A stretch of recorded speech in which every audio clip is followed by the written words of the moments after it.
Journalist and author Dennis Richmond Jr. recently learned about his own family history of slavery and freedom. Joins us right now.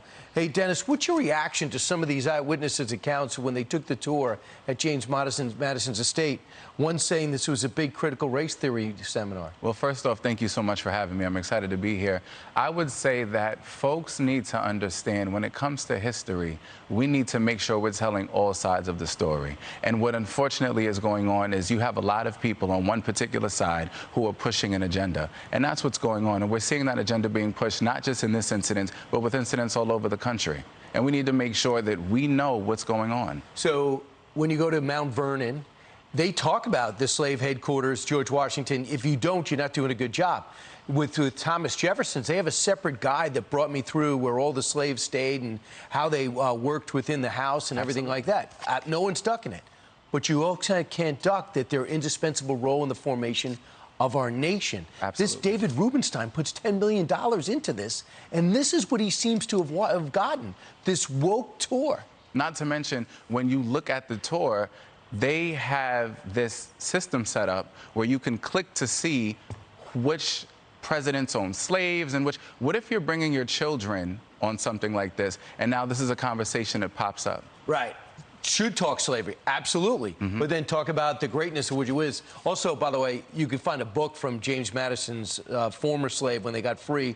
They just stayed with Dolly Madison the rest of their life and talked glowingly about the family. It might be a good balance. So the James Madison estate, the people that run it, Montpelier, they came out with a statement when they heard about the story that we were talking to you today. And they said the leadership at Montpelier is neither hurting the legacy of James Madison nor sidelining the Constitution. Our mission is to tell the complete story and history of Madison. His genius is in forming our Constitution and the equality of vital contributions of some 300 Americans in his family, held in bondage for over 140 years, that enabled the Madisons' rise to prominence. Doing so is honest and serves the American public.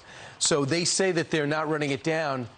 I have quotes here. Mike Lapola from Tulsa. It was a one-hour critical race theory seminar. They talked more about Katrina than anything else. One baffled dad thought that we might hear a little bit more about the Constitution. Everything we heard about was slavery. Glenn Hancock, Mesa, Arizona. All they talked about was the bias that exists in America today. Absolutely. Come on. If I'm not mistaken, I don't even think they had an American flag there. Right. They claim there is one at the very entrance. But for you personally, what did you find out about your background that helped give you a perspective on this? Sure.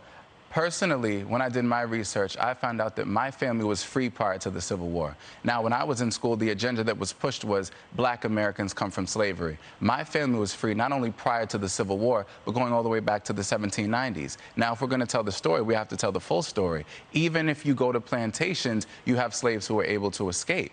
So why is it that there's one particular side who's still pushing an agenda and not being honest and truthful with what true American history is? I feel like they're trying to rupture the foundation of our country. Absolutely. So you take the new generation and tell them how bad we are, and then you say you look back in our past and say how bad we were, and what do you have? No sense of patriotism in a country that could collapse from the inside. I agree. As a Black American, I not only am patriotic, but I have a newfound patriotism because I know what my family was able to do in this country. My great-grandfather fought in World War II. Yeah, and without African Americans, we don't win those wars. And they played a vital role in all of them. Dennis, thanks so much. Dennis Richmond Jr. Thank you so much. Great to see you.